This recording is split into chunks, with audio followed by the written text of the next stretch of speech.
Now, what does this look like? What does it look like to be a spiritual father? Number one, it takes time and commitment. I think it's easier to preach information than it is to live a life. It takes nothing. In fact, I could live a double life. I could preach to thousands and have a secret life and you not know anything about it.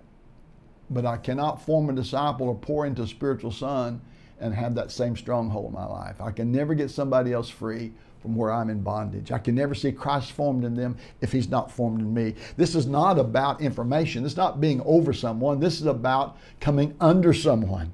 Like Jesus came and turned the pyramid upside down and said the greatest would be the one who served. Don't be like the Gentiles who want to lord it over them. Exuadzo means bring under the power and control of another. No. But the other way, come under and lift them up. So it requires time and commitment. Number two, it requires being available. Well, obviously, it's time and commitment, but being available. This varies and should. There's no set requirement. Just like a natural father would be there for his sons if he's a true father. So spiritual fathers. Number three, it demands a prayer life. Christ is formed in them. Paul's saying, I travailed that Christ be formed in you. This is not just giving information. This is walking through. Next, it requires long suffering and mercy. As a spiritual father, you're going to be with them. You're not kicking them out. Well, it doesn't mean you don't correct. It doesn't mean you won't even do the hard things. Right the opposite.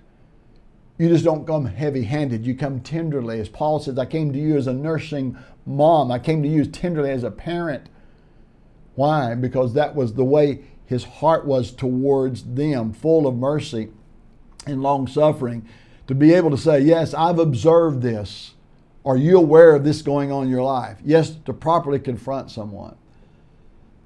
So then what does it mean? What are the responsibilities of a spiritual father? Well, I could say, according to 1 Corinthians chapter 4, verse 14, is to warn and to admonish. That's right. There's times that we would go in a way to warn and admonish. Not harshly, putting your arm around them and saying, I've observed. What are you thinking?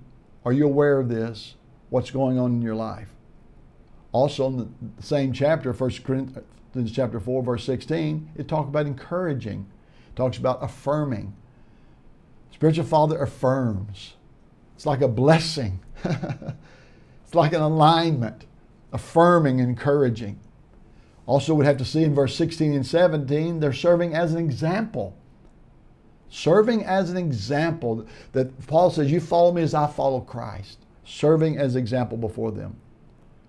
And yes, spiritual disciplines according to spiritual measure that God has given. That you would minister to people, care for people, love people according to your measure. Not go outside your measure. There's some you're going to have a greater measure with. Why? Because you've invested emotionally, you've invested time, you've invested life in them. So when Paul says you may have 10,000 instructors, but you don't have many fathers. It also means it's not only one father. God may use a couple of people in your life, maybe multiple, 2 or 3 people, to bring the fatherhood of God, but there may be one person that walks that out for you. Why? Because they've saved up to see you grow in the power of God. What they're doing, they're serving.